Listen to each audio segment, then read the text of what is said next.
noite, igreja. Sejam todas bem-vindas. Que alegria, Giana, até que enfim chegou. Sim, chegou o grande dia, né? Esse dia. Uma alegria muito grande vocês estarem aqui conosco. Sejam muito bem-vindas. Amém. Que bom que você veio. Que bom que você veio. Essa noite já estava preparada no coração de Deus. Eu creio em vocês. Eu tenho certeza. Porque o meu Deus, Ele preocupa com cada detalhe. E Ele sabia exatamente quem viria. E por isso nós estamos aqui. Eu creio que não deve ter sido fácil no dia de sábado, todas dar conta da vida, da família, do trabalho, mas venceram. Venceram? Amém. E estão aqui. Para você foi fácil, né? Estar aqui? Foi fácil. Não foi fácil. Então, a paz do Senhor a todas. Sejam todas muito bem-vindas e bem-vindos. Essa noite, ela será uma noite de uma transformação na vida de cada uma. A começar em mim. Eu espero que nós saiamos aqui transformadas. Esse é um evento realizado pela MCA. Bibi, o que significa MCA? Mulheres Cristãs em Ação. Isso, dona Rita Linda, querida. MCA é o Ministério da Igreja que dá apoio às mulheres. Esse evento, meninas, ele é realizado uma vez a cada mês. Todo mês nós encontramos aqui. Então, as meninas que convidaram vocês, tragam para o Senhor e irmãzinha. Tragam as suas convidadas no próximo mês. É bom tanto quanto aqui. Essa noite. Venham, porque é bênção. A gente se fortalece aqui para fazer ação. Porque não é necessariamente estar aqui na igreja. A gente tem que vir aqui aprender, se alimentar da palavra, para ter ação lá fora, para ajudar tantas mulheres que necessitam, não é verdade? Então nós estamos muito felizes com a sua presença.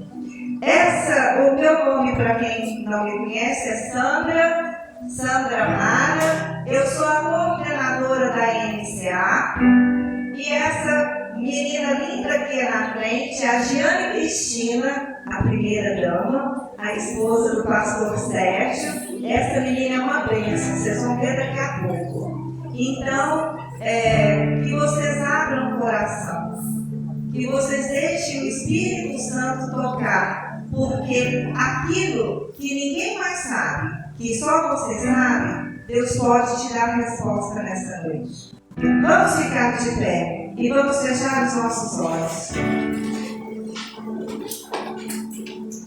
Vamos orar.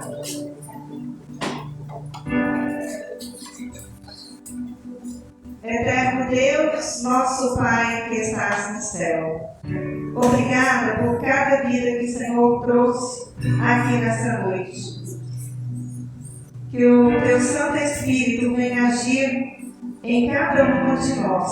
E eu creio no Teu agir, ó Deus. Eu creio que o Senhor preparou cada detalhe desta noite para que vidas fossem transformadas e edificadas aqui hoje na Tua presença. Espírito Santo, tenha liberdade, age na nossa mente, no nosso coração, e que possamos sair daqui um pouquinho mais parecidas com Jesus. Eu te entrego tudo o que vai acontecer aqui. Que o nome de Jesus seja glorificado. Que o nome de Jesus seja exaltado através dos louvores, através da mensagem, através de cada vida aqui presente. Obrigada, Deus. Eu oro já muito agradecida, Deus, em nome de Jesus. Vamos louvar, Diana? Amém, glória a Deus. Vamos louvar este Deus maravilhoso. toda honra e toda glória seja dada a Ele.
Buscar ao Senhor, adorar a Ele.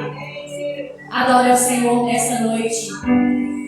Abra o seu coração e adore a Ele. Somente ao Senhor, digno de honra, louvor e glória. E se você sentir o desejo no seu coração de realmente adorar a Ele, que você possa abrir o seu coração, soltar a sua voz, levantar as suas mãos e adorar, porque nós precisamos a cada dia adorar mais e mais este nosso Deus, como Deus tem sido maravilhoso. Por isso nós vamos adorar Ele. Honra e glória ao nome do Senhor.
Yeshua,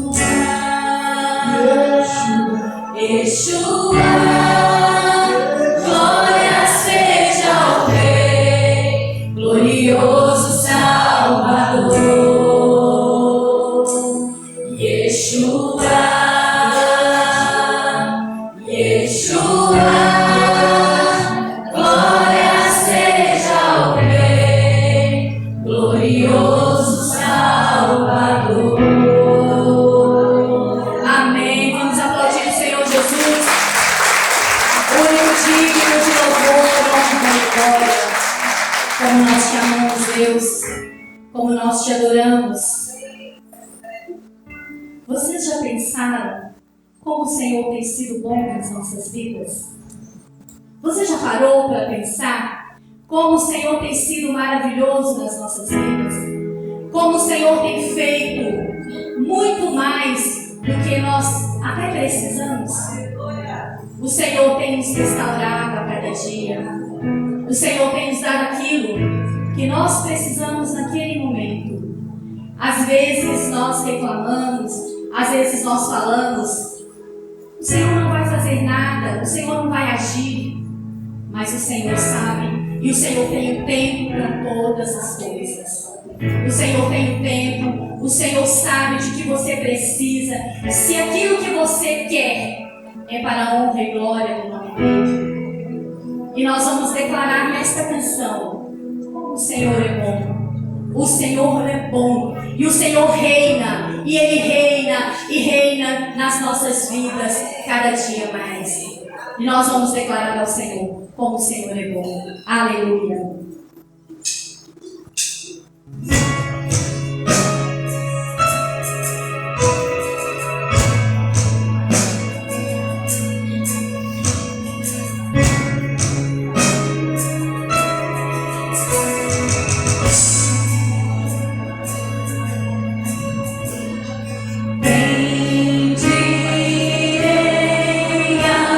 Senhor, pra sempre proclamar.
Senhor, como eu me sinto. Eu me sinto alegre, eu me sinto agradecida ao Senhor, porque não há outro lugar melhor de nós estarmos do que na presença do nosso Deus. E nessa noite, você poderia estar em outro lugar, você poderia estar num barzinho, numa festa, até mesmo na sua casa, deitada, assistindo um filme, mas o Espírito Santo do Senhor te trouxe aqui nessa noite. Ele te trouxe porque Ele quer te abençoar nessa noite. Então nós declaramos que não há outro lugar melhor de estarmos do que na presença do nosso Deus. Como Deus é maravilhoso, como Deus é bom, como Deus tem sido maravilhoso realmente nas nossas vidas.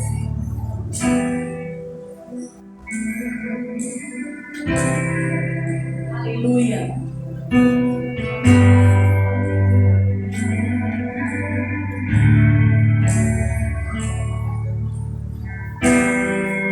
Seu amor me deu uma nova canção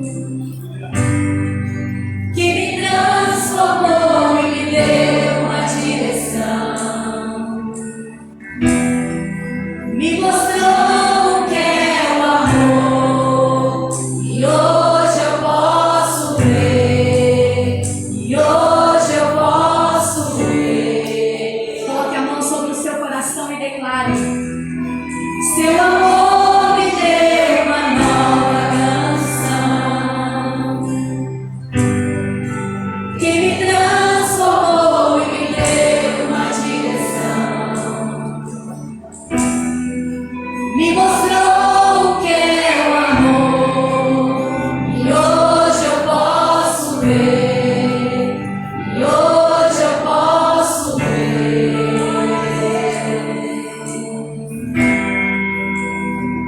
Nós podemos ver o amor do Senhor pelas nossas vidas. Só de estarmos aqui nessa noite, nós sabemos que o Senhor nos ama. Aleluia. Obrigada, Jesus, por tão grande amor, pela vida de cada uma de nós, por cada um de nós aqui nessa noite. Glória a Deus. Seu amor me deu uma nova canção que me transformou e me deu uma direção. Me mostrou o que é o amor e hoje eu posso ver.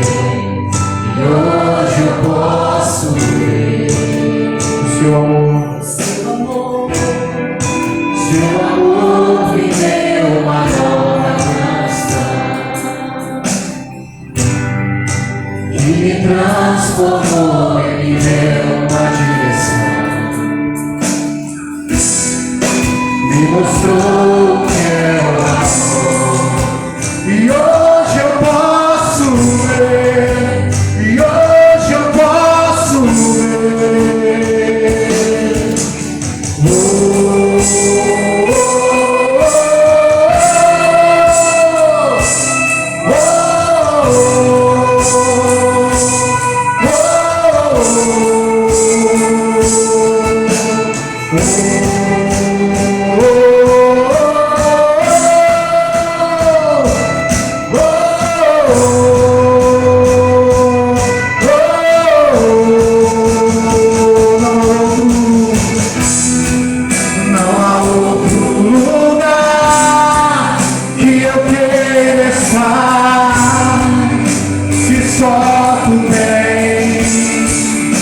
Palavras de vida, não há outro lugar que eu queira estar.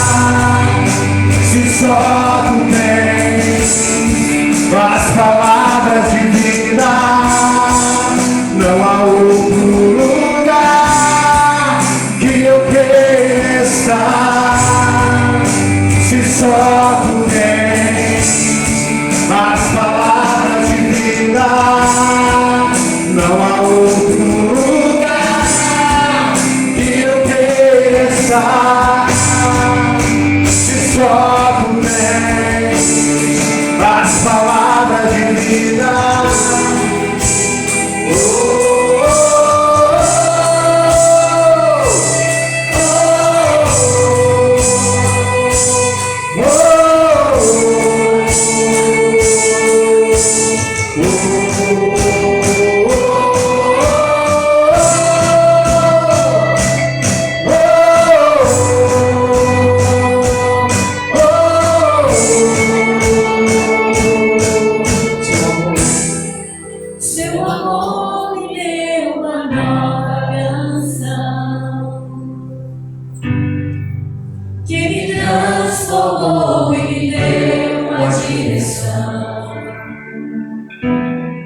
Amém, glória a Deus. Continuando nesse mesmo espírito de adoração. Essa é apenas uma parte da equipe de louvor para Vive Artes. E ainda quero convidar agora o doutor Tarcísio para estar aqui à frente. Um homem de Deus que tão prontamente aceitou o nosso convite para estar falando aqui agora, trazendo a palavra, um recado de Deus. Então, doutor Tarcísio, ele mesmo vai fazer as apresentações devidas. Fique à vontade. Aqui, quando é festa, a gente fala até meia-noite.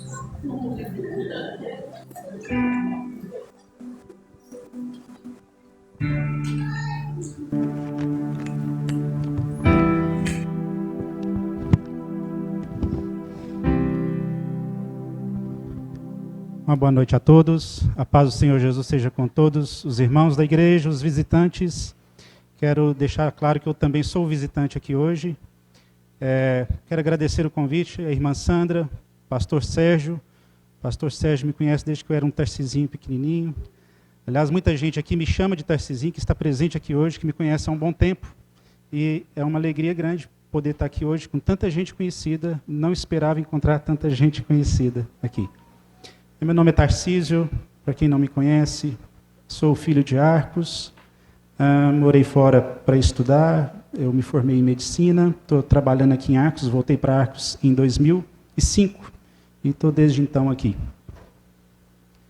Sou membro da Igreja Presbiteriana, conheci a Igreja Presbiteriana lá em Uberlândia, onde eu me formei. E o segundo motivo da minha alegria de estar aqui hoje, eu queria contar uma curiosidade.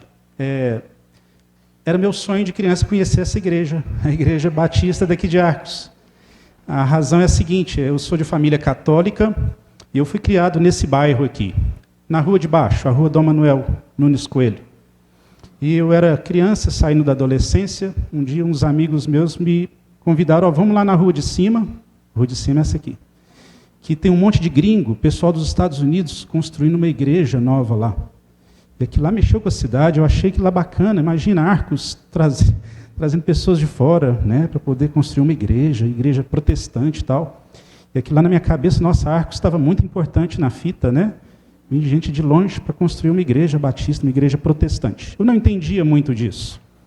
E o primeiro templo aqui, eu acredito que a maioria dos irmãos conheceu, era um templo mais simplesinho, passou por reforma, mas desde aquela primeira construção simplesinha, eu sempre tive uma quedinha para que um dia poder entrar e conhecer. Então, essa é uma outra alegria que eu tenho aqui hoje. A irmã Sandra me deixou à vontade para escolher o tema. Ela colocou lá que eu poderia trazer alguma coisa também dentro do meu conhecimento médico. Eu queria compartilhar isso também. Mas, por ser, antes de tudo, cristão, eu vou tentar conciliar uma mensagem bíblica junto com algum conhecimento da minha área. Eu sou especializado dentro da medicina na área de endocrinologia. Eu trabalho com a parte de hormônios. Talvez depois do ginecologista, seja o endocrinologista o médico que tem mais trabalho com as mulheres, por causa das questões hormonais. E é justamente sobre isso que eu vou fazer um pouquinho de reflexão com os irmãos e as irmãs aqui hoje. Eu escolhi este tema aqui, mulher cristã, uma peregrina de fases. Não sei se os irmãos todos conhecem, existe um livro lindo que se chama O Peregrino, um livro escrito 500 anos atrás por um pastor protestante que foi preso por causa desse livro e conta a história de um homem que se converte ao cristianismo e passa por diversas provações na sua peregrinação. E esse homem carrega nas suas costas um fardo, uma mochila, um saco nas costas durante toda a caminhada dele. Esse livro fez muito sucesso, 500 anos atrás, e depois as mulheres reclamaram, 500 anos atrás, que ele tinha feito um livro para os homens, elas exigiram um livro para as mulheres. E o mesmo autor, John Bunyan, ele escreve o livro A Peregrina, e foi do livro A Peregrina que eu trouxe, foi a minha inspiração para trazer essa mensagem às irmãs. Porque, para as irmãs aqui, para quem é cristão, vocês vão se identificar muito com essa figura que eu coloquei aqui atrás. Uma mulher com uma mochila enorme nas costas, caminhando numa estrada longa, muitas vezes deserta, muitas vezes ela não vai ter ninguém a quem se recorrer. Não sei se aqui dá para os irmãos perceberem, a imagem não ficou muito nítida. Ela está machucada, tem feridas na perna, os joelhos estão machucados, ralados, as mãos estão machucadas, o rosto queimado pelo sol. Ela está com um semblante cansado e carregando um fardo, um peso nas costas ao longo da caminhada dela. E se os irmãos prestarem mais atenção, ela está olhando para frente. Ela olha para o alvo. Ela olha para uma região onde ela sabe o que ela espera encontrar. Parabéns, isso aí é você, mulher cristã, peregrina. E um detalhe que eu coloquei no título ali, uma peregrina de fases. Por que fases? Dentro daquela mochila está muita coisa que essa mulher está carregando e que vocês também estão carregando. Preocupações mundanas que toda mulher tem, preocupação com família, com os filhos, com os pais, com o trabalho, com a sua própria saúde, preocupações legítimas. Algumas estão carregando preocupações desnecessárias, mas está carregando. Ela não aprendeu ainda a separar o que deve, o que não deve ser colocado naquela mochila. E a mulher cristã ela ainda trabalha com outra questão, que vai para dentro daquela mochila, que é a sua batalha espiritual. Então, naquela mochila, ela carrega a sua luta diária no seu processo de santidade, de santificação. Então, ali estão as lutas dela com o pecado, com as suas fraquezas, com as suas imperfeições. Ali está também na mochila dessa mulher a luta contra o maligno, porque não basta a gente só ser mal por dentro, é a nossa natureza, ainda existe uma força por trás, tentando nos fazer acreditar que a gente só sabe ser daquele jeito, então a gente tem que se dar por vencido nessa nossa maldade interna. Então, uma luta diária. Então, nós cristãos carregamos muitas coisas nessa mochila. Mas vocês, mulheres, carregam nessa mochila um peso a mais, um fardo a mais que os homens não carregam, que é essa questão das fases. Olhando assim, dando uma primeira olhada rapidinha nesse slide, parece que é só o processo de envelhecimento. A gente tem ali uma jovem, uma adolescente, uma mulher adulta, uma mulher mais madura. Ela vai envelhecendo até que ela se torna uma velhinha simpática. Só que aqui esse slide não é sobre envelhecimento, mas sobre as fases da mulher. Porque se a gente pegar um slide masculino, vai ser tudo parecido, exceto por isso que está aqui embaixo, ficou clarinho, mas que são as fases da vida da mulher. Menarca, menacme, climatério, menopausa, senescência. Fases de mudanças na vida da mulher, que são um fardo a mais para essas mulheres, para as mulheres carregarem. Diferente do homem, que ele mantém a sua taxa hormonal mais ou menos constante na vida toda, né? E isso não interfere no seu bem-estar, isso não interfere no seu estado psicológico. Com as mulheres não é assim. A vida da mulher começa a encrencar ali, ó, no primeiro, menarca. Menarca é o momento da vida da mulher onde ela deixa de ser criança e passa a ser mocinha, começa a ovular, começa a ter menstruações. E o mundo desaba na cabeça dessa menina, porque de repente ela passa a ser cobrada como mulher mesmo, porque, por exemplo, ela pode engravidar. Então, todo pai, quando a menina menstrua a primeira vez, todo pai e toda mãe tem que ter uma conversa séria sobre como se portar em sociedade, sobre a importância de não ficar dando trela para qualquer pessoa, né? Pessoas mal intencionadas. Então já começa um trauma gigantesco aqui. Na cabeça dela ela é criança, mas o corpo dela não se comporta mais como criança. Vem o primeiro baque na vida dessa menina. E isso pode gerar traumas terríveis que ela vai carregar o resto da vida. Aí vem a segunda fase, fase do menacme. Menacme é a fase de vida da mulher, que vai durar mais ou menos 30 anos, onde todo mês, até ela entrar na menopausa, ela vai passar por transformações no corpo, com ovulação, menstruação, sangramento, vontade de enforcar quem está perto, vontade de sair do trabalho. Quem trabalha na igreja fica ligando para uma amiga, para uma irmã, de última hora, olha, hoje eu não consigo, estou com dor de cabeça, estou com hemorragia, estou com isso e com aquilo, não consigo fazer o trabalho da igreja, vocês sabem como funciona. Aí, dali 30 anos, ela sofre um outro baque, climatério e menopausa. Ela começa a ter outras transformações, ainda mais drásticas na vida dela, porque isso vai acontecer numa etapa da vida dela, entre os 40 e os 55 anos de idade, que talvez seja o período mais conturbado na vida da mulher. Estatisticamente, olha só, entre os 40 e os 55 anos, o que está acontecendo na vida de vocês?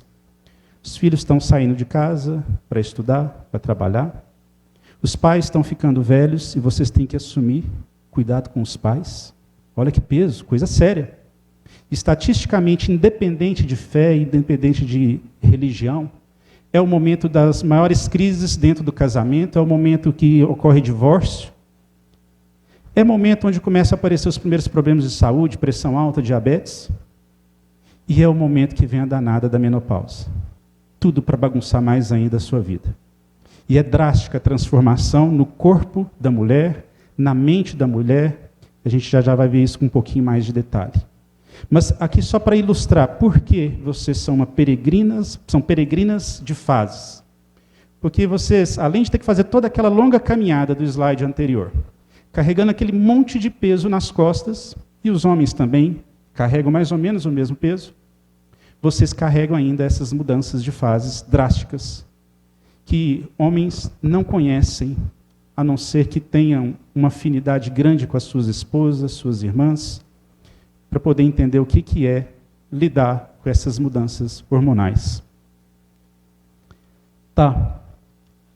O porquê disso, se a gente for tentar responder teologicamente, né, começa lá no Jardim do Éden, né?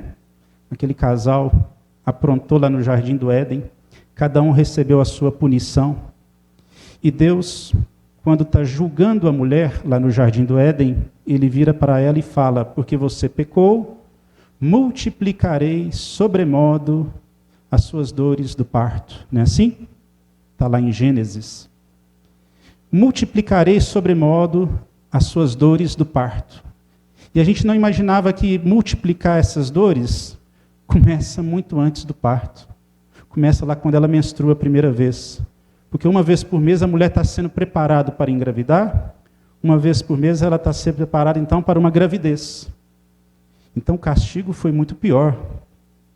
Não é só na gravidez. Começa lá atrás, porque para haver gravidez tem que haver ovulação e menstruação todo mês, até que a mulher engravide. Essas mudanças no corpo todo mês são mudanças drásticas. Aqui, para poder representar rapidinho, a gente tem o período pré-menstrual, menstrual e pós-menstrual, e está ali a figura do útero, e eu gosto muito de comparar a figura do útero como o primeiro bercinho do ser humano, dos animais mamíferos. O útero é o primeiro bercinho que Deus mesmo preparou para a gente. Olha só que bonitinho. E existe uma região lá dentro do útero que se chama endométrio. O endométrio é como se fosse um colchãozinho confortável para quando a mulher ovular e aquele óvulo for fecundado e virar um embrião, esse bebezinho ele vai deitar naquele colchão confortável, que é o endométrio. Então, o endométrio nada mais é do que o colchão do bercinho. Só que se essa mulher não engravida, não tem bebê então para ficar ali, esse endométrio então é rasgado e eliminado. Isso é a menstruação. Nada mais é do que o colchãozinho lá dentro do útero sendo eliminado, porque não chegou o bebê ali dentro. E se as irmãs prestarem atenção aqui, aqui embaixo está escrito progesterona, aqui na frente está escrito estrógeno. Para cada fase, pré-menstrual, menstrual e pós-menstrual, tem um hormônio mais importante para aquele período. Antes da mulher menstruar, o período pré-menstrual, vou dar licença aqui para enxergarem melhor, aqui olha só a grossura que está o endométrio. O endométrio, que é o colchãozinho, ele está grosso antes da mulher menstruar. A mulher não engravidou, ela vai menstruar então esse endométrio, ele fica fininho. Ao longo do ciclo ele volta aí aumentando, até ficar grosso de novo. Então quando ele está grosso, esperando o bebê chegar, tem esse hormônio aqui que chama progesterona. É esse danado aqui que provoca inchaços no corpo, dor de cabeça, parece que o cérebro está explodindo, parece que a mulher é bipolar, que de uma semana para outra ela muda completamente o comportamento dela. Para algumas isso é mais intenso, para outras menos, mas toda mulher passa por um pouco de transformação. Algumas são muito bem-aventuradas por não ter tantos sintomas, outras têm esse período como um período mais difícil. Mas aqui só para vocês entenderem que essas mudanças vão mexer então não apenas com o corpo, com o bercinho que está preparado, mas com toda a saúde da mulher. Sintomas comuns na chamada TPM, né? Tensão pré-menstrual. Aquela semana, mais ou menos, antes de vir a menstruação. Enxaqueca, alteração do humor, ansiedade, compulsão com doces, isso não é frescura, realmente ocorre, mais na frente eu vou explicar por quê. Falta de concentração, inchaço, dor nas mamas, dor nas pernas, cólicas, cansaço fácil. É isso aqui que às vezes é muito intenso, e faz a irmã ligar domingo de última hora, faltando meia hora para o culto, para alguém cobrir ela com as crianças ou com alguma outra atividade. Para algumas mulheres, todos esses sintomas que eu falei, a intensidade é muito maior, multiplica por 30, é o que as estatísticas mostram. Se você, mulher, tem uma TPM todo mês, mas que você consegue ainda trabalhar, estudar, tenta multiplicar na sua cabeça todo o desconforto que você tem por 30. É o que algumas amigas suas, irmãs suas, vão sentir na TPM. É uma TPM tão intensa que ela já passa a ser considerada doença, e tem um nome, disforia pré-menstrual. Acomete 8% das mulheres. Aqui nós estamos com mais ou menos 100 mulheres. Então tem pelo menos 8 aqui agora, neste templo, que ficam doentes, uma vez por mês. Não conseguem trabalhar, não conseguem se relacionar, não conseguem estudar. São mal compreendidas e, por incrível que pareça, a maioria é mais mal compreendida dentro das igrejas.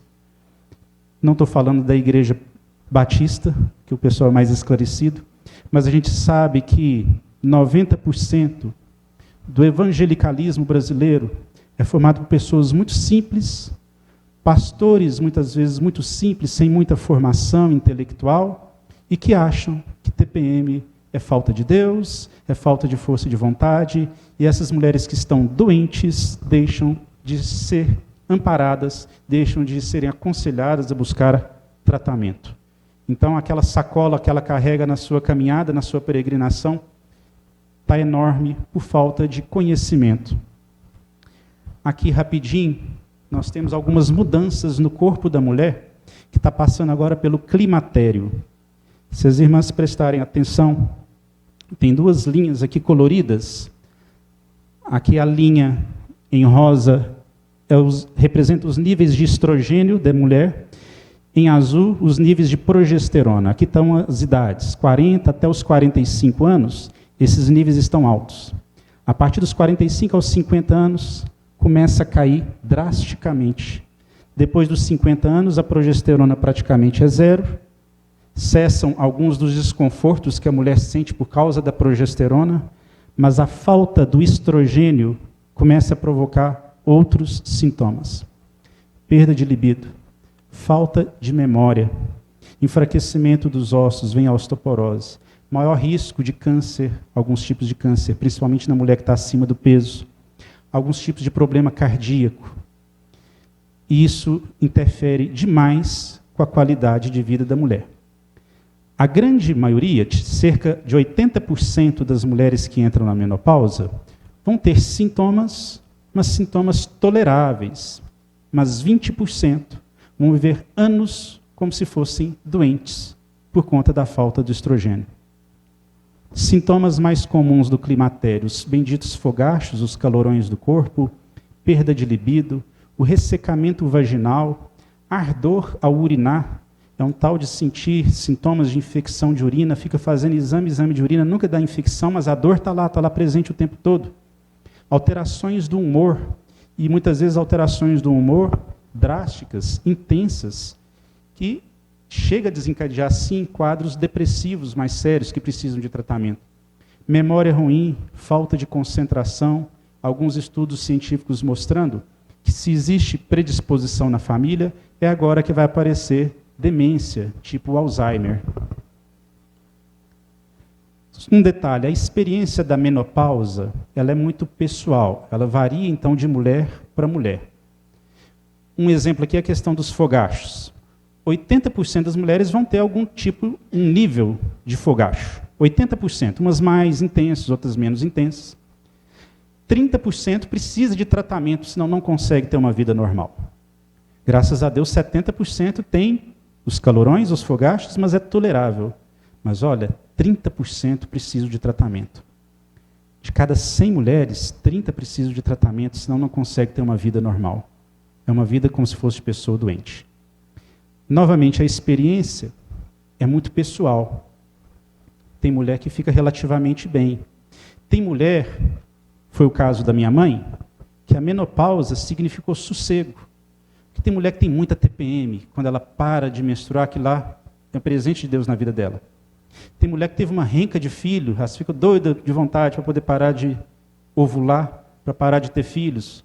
Então, quando elas entram na menopausa, significa, opa, sossego, não vou ter mais filhos, não preciso mais ter medo de ter filho. Então, para algumas, a menopausa é algo muito bom, um presente de Deus. Ao passo que para outras mulheres, é transtorno, é tormento. Eu estou enfatizando isso aqui, porque, por incrível que pareça, quem mais critica a mulher na menopausa não é homem, são as próprias mulheres. Porque elas se comparam umas com as outras. E porque uma ficou super bem, e não envelheceu demais quando entrou na menopausa, e que tem aspecto de jovem, ela joga uma cobrança em cima da outra. Fala que é frescura, que ela está com mãe. As próprias mulheres falando isso das coleguinhas, olha que feio. Mas isso acontece por falta de conhecimento. E é isso que eu queria trazer um pouquinho para os irmãos hoje. Complicações após a menopausa. Não basta aqueles sintomas, aumenta a predisposição para algumas doenças, as principais, osteoporose e doenças cardiovasculares, tipo infarto e o derrame cerebral, o AVC. E aqui, rapidinho, falando sobre tratamento. A gente não pode tratar uma coisa que não é doença. TPM sozinha, por si só, não é doença. Para a maioria das mulheres, igual a gente viu, é só aquele período no mês, dá um pouco de sintoma, mas é tolerável, ela consegue trabalhar, estudar, se relacionar com todo mundo. Para 8%, não. Para 8% das mulheres, é praticamente doença. Aí sim a gente fala em tratamento. no caso, existe o tratamento para disforia pré-menstrual. A gente não fala tratamento para menopausa, a não ser que a menopausa seja muito sintomática. Menopausa não é doença, até aí tudo bem, para algumas irmãs. Para 20% das mulheres, sim. Os sintomas são muito intensos e sem tratamento, ela não consegue ter uma vida normal. Quando a gente fala de tratamento envolve muita coisa. Desde coisas simples, mudanças no estilo de vida da mulher, até medicações, tá? E falando aqui rapidinho também, mudanças de estilo de vida, para ajudar tanto as mulheres com TPM forte, que é a disforia pré-menstrual, quanto as mulheres na menopausa. Isso aqui, mudanças de estilo de vida, essas duas coisas estão escritas aqui na sequência, que é exercício físico e alimentação, melhora 50% dos casos. Olha só, tem um quadro intenso que, se você mexer no seu estilo de vida, você tem uma chance de 50% de não precisar de remédio. Então, primeiro está falando aqui dos exercícios físicos. Olha só, exercícios físicos regulares, de preferência alternando aeróbico e musculação. Olha o que está escrito aí no segundo pontinho embaixo. Se você fizer pelo menos 200 minutos de exercício aeróbico por semana, tipo caminhada, hidroginástica, esteira, exercício aeróbico, você já não é mais considerada uma pessoa sedentária. E 200 minutos por semana não é muita coisa. Olha só, 1 hora tem 60 minutos. Uma caminhada de 1 hora 3 vezes na semana já deu 180 minutos. Quer dizer, é só questão de organizar. O problema é a vida corrida, que vai dando desculpa para a gente. Tudo é prioridade, menos a saúde. Agora, eu só queria tentar colocar uma coisa na cabecinha das irmãs. Na vida da gente, a gente tem que sim estabelecer o que é prioridade na vida. Eu acho que Deus, família, vem em primeiro lugar. Trabalho, a gente tem que colocar dentro as primeiras coisas, e assim vai. Mas pelo menos dentro das 5 principais coisas, eu considero que o cuidado com a saúde tem que entrar. Tem que estar dentro das 5 coisas mais importantes. Veja bem, como é que você vai servir a Deus? Como é que você vai trabalhar, estudar e cuidar da sua família se você não tiver saúde? Para as mulheres que estão entrando ali na faixa dos 40 anos, é agora que vai vir as encrencas. Espera que vai vir. E se não estiver cuidando da saúde, a situação complica demais. Então, não é questão de ser egoísta, eu estou tirando um momento para me cuidar, o mundo que se exploda. Não é isso. É cuidar de um templo, o templo do Espírito Santo. É uma responsabilidade que nós temos. Você não está cuidando do templo para poder cair na farra. Porque tem gente que faz isso, né? Gosta de ficar bonita, sarada e tal, para aprontar coisas pecaminosas por aí. Para nós cristãos, não. Cuidar do templo é ter mais saúde e disposição para servir melhor a Deus, para cuidar melhor da família, para estudar com mais disposição, para trabalhar com mais disposição. Aí sim. Então, o que manda se é pecado ou não na nossa conduta é o objetivo. O objetivo é ficar sarada para conquistar namorado, ou o objetivo é ficar saudável para poder servir a sua família, servir a Deus, servir a igreja. Entendem? Por isso eu digo que cuidar da saúde tem que entrar dentro das 5 principais coisas de prioridade na nossa vida. Mas tá, estilo de vida, a gente falou um pouquinho dos exercícios e um pouquinho aqui rapidinho de dieta. A gente entra no Instagram, a gente entra aí nas redes sociais de modo geral e está cheio de nutricionista famoso, médicos famosos, nutrólogos, e cada um ali querendo dar onde que sabe mais do que o outro, e que está inventando a roda, eu descobri uma forma diferente de alimentar e tal. Tem uma encrenca aí que se chama jejum intermitente, que está fazendo mal para muitas pessoas, muitas dietas da moda. Funciona para um mínimo de pessoas. Só pegando aqui, né, o gancho do jejum intermitente, tem tanta gente fazendo porque para algumas pessoas deu certo. Menos de 5% da população consegue seguir um jejum intermitente. 95% não.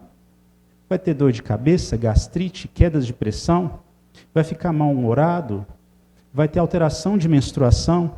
Então, por causa de uma pequena parcela que deu muito certo com o jejum intermitente, é cobrado todo mundo fazer. Opa, não funciona assim. Quer fazer um teste? Tudo bem, tem certas coisas que a gente só vai saber se funciona se a gente testar. Mas não pode colocar na cabeça que isso é a regra. A regra é o que está aqui. A regra é tentar ter mais ou menos horários regulares. É aquele negócio de 3 em 3 horas? Aqui ela está como exemplo. Para algumas pessoas é de 4 em 4 horas, para algumas pessoas é até de 6 em 6. Eu conheço muitas pessoas que alimentam só 2 vezes ao dia e ficam muito bem, mas fazem assim desde sempre, desde a infância, né? Aprendeu com família, e o corpo acostumou com isso. Então, o corpo acostuma. Mas para a maioria não funciona assim. Para a maioria, realmente, é uma dieta com refeições a cada 2 a 3 horas. Aquela questão que está ali, então, 2 a 3 porções de leite ou de derivados de leite. Isso é a partir da infância, para todo mundo, mas principalmente para as mulheres, para já prevenir na vida adulta a osteoporose. Tem só 2 coisas que a gente consegue fazer para prevenir a osteoporose. Banho de sol, 3 coisas, banho de sol, exercício físico e uma alimentação rica em cálcio.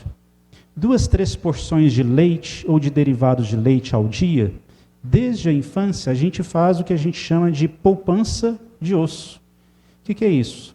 Acumular o máximo de cálcio dentro dos ossos, para quando chegar lá nos 40, 45 anos, que cair a taxa dos hormônios femininos, você não ter tanto risco de desenvolver osteoporose. Terceiro item está ali, 5 a 6 frutas por dia. Tem gente gastando um dinheirão com suplemento que é brincadeira. Tem hora que a pessoa chega no meu consultório para tratar diabetes, e a pessoa tem condição financeira, eu preciso que ela compre um remédio de R$150, não é qualquer pessoa que pode gastar R$150, mas eu estou falando de pessoas que têm condição. E eles choram, que está caro e não sei das quantas, mas gastam um dinheirão comprando suplemento na internet. Um me falou esses dias que, porque eu compro o melhor magnésio que tem, é R$450 a caixa. Esse mesmo danado que não estava querendo comprar o remédio para o diabetes de 150. O magnésio que ele não precisava, ele queria pagar e estava pagando já, satisfeito. Questão de valores, né?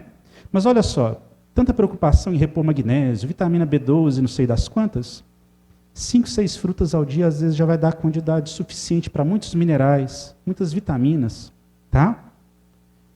Isso aqui, por incrível que pareça, é difícil para algumas pessoas. Não é fácil financeiramente manter. Eu estou colocando o que seria ideal. Quarto ponto ali, quarto item, hidratação. Nem vou me estender muito, todo mundo sabe muito bem a importância. E o banho de sol, que é a única forma da gente conseguir níveis bons de vitamina D, porque a alimentação, pela alimentação, a gente não consegue uma quantidade boa de vitamina D pelos alimentos. A gente precisaria ingerir caminhões de alguns tipos de alimentos para poder conseguir atingir no máximo 20% do que a gente precisa. E o banho de sol, não. E não precisa de muita coisa, não. Olha só, 15 minutos de banho de sol. 3 vezes na semana já tem o tanto de exposição necessária. Não precisa pôr biquíni e ir para a laje, não. Coloca uma camiseta, um short, frente e verso, 15 minutinhos, 3 vezes na semana. Já é uma quantidade suficiente de vitamina D. Cuidado com os horários. O ideal é período da manhã, até as 9 horas, ou depois das 5 da tarde, por causa do câncer de pele. Suplementos. Sim, a gente pode usar suplementos em alguns casos. Infelizmente, tem pessoas que, mesmo alimentando bem, parece que o corpo delas não consegue absorver direito os nutrientes todos da dieta. Então, a gente precisa suplementar. Magnésio, cálcio. Está na moda agora também os probióticos. Probióticos são algumas bactérias que vão melhorar o funcionamento da nossa flora intestinal, melhorando a nossa imunidade. Existem alguns componentes da nossa flora intestinal que ajudam a melhorar a nossa capacidade de memória, nosso estado emocional. Olha só, bactérias que estão sendo usadas para tratar depressão, pânico, ansiedade, coisas naturais. As vitaminas D e K, né, algumas pessoas, mesmo se expondo à luz solar, não conseguem a quantidade suficiente e precisa de suplementação. Algumas pessoas, principalmente na terceira idade, começam a perder muita massa muscular por causa da falta dos hormônios femininos, e alguns suplementos de proteína, tipo creatina, whey protein, são bem-vindos, mas nada comparado com uma dieta balanceada. O suplemento não é a regra. Suplemento, se fosse para a gente pegar certinho, menos de 15% das pessoas precisam. Olha só, 85% consegue pela alimentação. Então, suplemento não é essa maravilha que ficam fazendo essa propaganda e muita gente indo nessa onda e gastando dinheirão com suplemento. E aí volta a questão. Tratamento, então, agora hormonal. Essas medidas de mudança de estilo de vida, adotar estilo saudável de vida, vão melhorar muito os sintomas em 50% nas mulheres que precisam de tratamento. Seja na menopausa, seja as mulheres que têm aquela TPM intensa que chama disforia. Então, essas mulheres que ficam doentes com a menopausa ou com a TPM, 50% melhoram com aquelas medidas. As outras 50% vão continuar doentes se a gente não fizer outra forma de tratamento. E aqui entra o tratamento hormonal, e aqui que entra a maior parte da falta de informação, é aqui que entra a questão da demonização de algumas coisas, alguns tratamentos que podem sim ajudar. Anticoncepcionais, por exemplo, terapia de reposição na menopausa. Os anticoncepcionais para as jovens, que tem muita TPM, cólica e tudo mais, alteração até emocional, e a reposição de hormônio na menopausa. As contraindicações para usar anticoncepcional são as mesmas contraindicações para fazer reposição de hormônio. Olha lá, antecedente ou risco de trombose. Quer dizer, a mulher que já teve trombose, ela não pode usar anticoncepcional, ela não pode repor hormônio. A mulher que não teve trombose, mas tem fatores de risco, tem doença que predispõe à trombose, ou tem vários casos na família, irmãos, os pais que já tiveram trombose, essas não devem também nem usar anticoncepcional, nem repor hormônio. Mulheres que já tiveram câncer de mama, útero, ou que têm alto risco de ter câncer de mama, útero. Por exemplo, tem um nódulo ali no seio que ainda não foi investigado, tem o endométrio espessado, fica tendo sangramentos estranhos, ainda não foi investigado, não deve fazer uso de hormônio. E quem tem risco cardiovascular aumentado. Mulheres que acumulam vários desses fatores aqui, olha só, obesidade, diabetes, pressão alta, colesterol alto, mulheres que fumam, se tem pelo menos 2 desse aqui, é melhor não usar nem anticoncepcional, se for jovem, nem fazer a reposição se tiver entrado na menopausa. Porque o risco é maior do que o benefício. É risco de ter um infarto, de ter um AVC, de ter um câncer.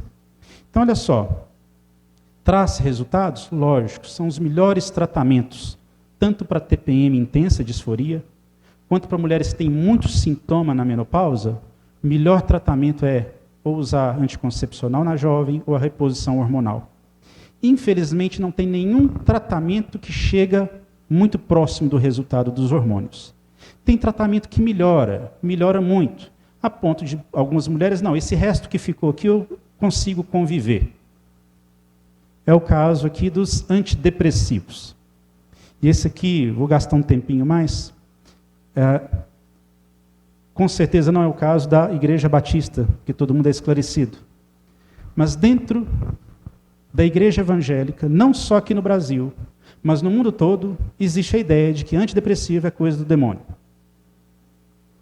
Irmãos, antidepressivo hoje é igual Novalgina. Não sei se os irmãos sabem, se já tiveram curiosidade de ver lá a bula da Novalgina. Ela foi um dos primeiros anti-inflamatórios, ela era usada como anti-inflamatório. Ela não serve só como analgésico e antitérmico. Só que ela era um analgésico, um anti-inflamatório fraco, e descobriram que para cortar febre ela era forte. Opa, desviou o uso da Novalgina, que era para ser um antitérmico, um anti-inflamatório, o uso foi desviado para ser agora um antitérmico, e todo mundo usa e dá para os seus bebês. E nem preocupa de olhar lá na bula, que na bula da Novalgina fala que pode dar leucemia. Olha só o que você já fez com seu filho e nem sabe. Aí, por causa de um marketing que existe, de pessoas, desculpa o termo, mas ignorantes, começa a demonizar alguns remédios. Quer dizer, esses aqui são do capeta, esses aqui você pode usar. E antidepressivo é um desses. Eu sou a favor, existe um grupo de médicos que está tentando mudar a nomenclatura para alguns tipos de doença e para alguns tipos de remédio. E antidepressivo, eu sou a favor de mudar o nome de antidepressivo. Trocar o nome, que dá a impressão que só serve para tratar depressão. E que se a irmãzinha aí não tem depressão, ela não pode usar, porque vai ficar viciada, vai ficar louca da cabeça e não sei das quantas, o que mais. Antidepressivo hoje é usado como analgésico, alguns tipos de antidepressivos. para tratar enxaqueca, para tratar dor crônica, fibromialgia. Tem antidepressivo que é usado para tratar convulsão. Antidepressivo usado para tratar problemas de intestino, síndrome de intestino irritável, por exemplo. Antidepressivo usado para tratar pressão alta, problemas de coração. E é antidepressivo, no nome. Então, assim, você tem que ter o médico da sua confiança.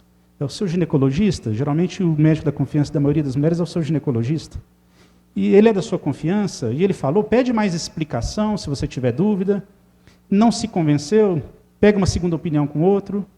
Mas, poxa, 2 profissionais da sua confiança indicou o antidepressivo, por que não usar? Mas por que antidepressivo pode melhorar sintomas da TPM e sintomas da menopausa?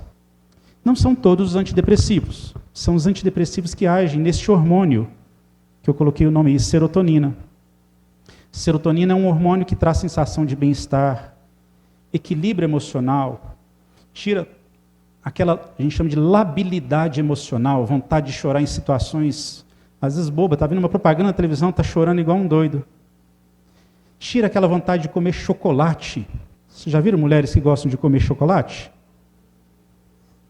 Por que mulher na TPM, por que mulher que está fazendo a transição para a menopausa, que é o climatério, gosta tanto de chocolate? É frescura? É desculpa para gastar dinheiro com doces? Não. Chocolate, um dos componentes do chocolate, é usado pelo corpo para produzir serotonina. Chocolate acalma de verdade. Aí coloca agora na balança. Você prefere usar um antidepressivo, que vai ter a dose certa, não vai ficar dependente, porque vai ter o controle com o seu médico, ou você prefere comer chocolate? A vantagem do chocolate é que não precisa de receita, né? Mas você vai ficar diabética, vai ficar obesa, vai subir o seu colesterol, vai te dar enxaqueca, vai te dar gastrite. E se você for usar um bom chocolate, vai ficar o mesmo preço do antidepressivo. E tem antidepressivo de graça na rede pública. Então é questão de ter conhecimento. Quando a gente olha por esse lado, a gente começa a ver as besteiras que algumas pessoas ficam fazendo, né? E colocando caramiola na cabeça de outras pessoas. Antidepressivo, depois dos anticoncepcionais e da reposição hormonal, são o principal tratamento à base de remédio para amenizar a disforia da menstruação e para amenizar vários dos sintomas das mulheres durante a menopausa. E para encerrar, antes de eu colocar uma pequena meditação na palavra do Senhor, só para fechar, a gente passou um período difícil de pandemia e muita gente começou a confundir uma série de coisas. E uma das coisas que mais foi confundido é limite do cristão, até onde o cristão tem que acreditar na palavra de Deus, até que ponto ele tem que acreditar na ciência. Então, para alguns, chega um momento que você tem que desacreditar da palavra de Deus para acreditar na ciência, e vai fazendo uma salada, uma confusão. E para nós que somos cristãos, não existe confusão, se a gente acredita na palavra de Deus realmente. Não há confusão entre ciência e fé. Olha o que diz a palavra do Senhor. Pois o Senhor é quem dá sabedoria. De sua boca conhecem o conhecimento e o discernimento. Algumas traduções, onde está escrito conhecimento, está ciência. Então fica assim, pois o Senhor é quem dá sabedoria, de sua boca procedem toda a ciência e o discernimento. Porque ciência nada mais é do que outra palavra para conhecimento. Qualquer ciência é permissão de Deus. Então, se eu começo a dizer, não, a ciência está contra a palavra de Deus, eu já começo desacreditando da própria palavra de Deus, que fala que todo conhecimento, inclusive a ciência, é permissão de Deus. É misericórdia de Deus, é Deus cuidando da gente, e Ele cuida a cada momento. Olha só, voltando lá em Gênesis, depois que Deus expulsa Adão e Eva lá do paraíso, colocam eles para fora. Antes disso, a gente tem a imagem deles se escondendo de Deus. Vocês lembram disso?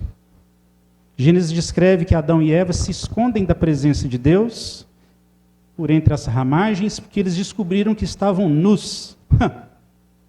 Eles descobriram que estavam pelados. Eles nunca tinham prestado atenção nisso. Isso não era problema. Mas quando o pecado entra na vida deles, a poça da alma deles, eles começam agora a ter vergonha de estarem nus. Quando Deus tira eles do paraíso, o que Deus providencia para eles? Roupas. As primeiras roupas que eles usaram foi Deus que deu. Olha só.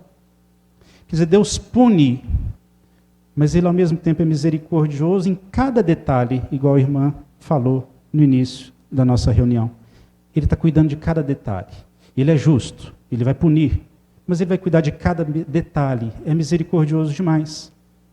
E se um dia Ele colocou esse peso nas nossas costas, o homem ter que viver do seu trabalho, e viver agora uma vida de sofrimento para manter a sua casa, e a mulher agora vai sofrer as dores do parto, ao mesmo tempo Ele deu a ciência, conhecimento da ciência, para amenizar. É Ele cuidando de novo. Poxa, existe algo para amenizar, não curar, mas amenizar, e que é presente dEle, e que a palavra dEle me garante, que só existe porque é permissão dEle, eu não vou usar? Eu vou aumentar aquele fardo que aquela moça está carregando lá atrás? Até quando?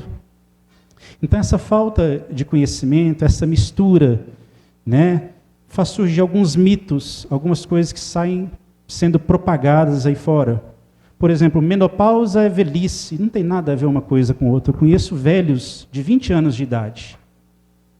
Velhice está aqui. Uma coisa é ter idade. A velhice é uma opção. TPM é falta de qualquer coisa, é falta de Deus, TPM é falta de vergonha na cara, é falta de serviço, por desconhecimento. E às vezes mulheres falando isso, por falta de conhecimento. Por falta de conhecimento, olha aquele terceiro item, eu coloquei recentemente nessa palestra minha, porque eu ouvi infelizmente de um pastor muito querido, que queria uma opinião se a filha dele devia ou não usar anticoncepcional, porque ela tinha disforia. A disforia da filha dele era tão intensa que ela tinha alucinações. Ela chegou a ser tratada como esquizofrênica durante 2 anos. Até que os médicos descobriram que não tinha nada de esquizofrenia. As mudanças hormonais nela todo mês provocavam alucinações nela. Mas olha a dúvida dele. Eu estou com medo dela usar anticoncepcional, porque anticoncepcional, olha bem, anticoncepcional vai fazer ela ficar tendo mais desejo sexual. Nada a ver uma coisa com a outra. Agora, se está usando anticoncepcional, né, e vai ficar mais tranquila de pecar, poxa, o erro não é o anticoncepcional. O erro está em outro lugar, concorda? Mas isso sai sendo ensinado aí. E dentro das próprias igrejas existe esse mito de que anticoncepcional aumenta nas jovens desejo sexual e elas vão cometer pecado por causa disso. E o outro mito, que ciência não combina com fé.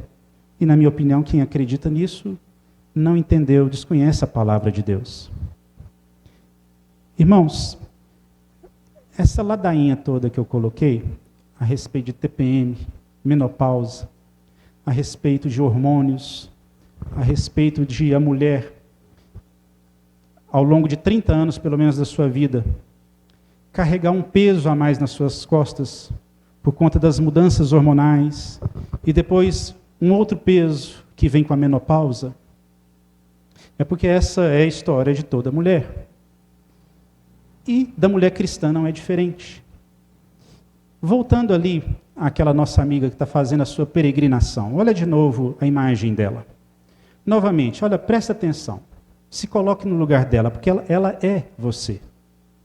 Está ela ali carregando um fardo enorme nas costas. Preocupações com família, trabalho, saúde.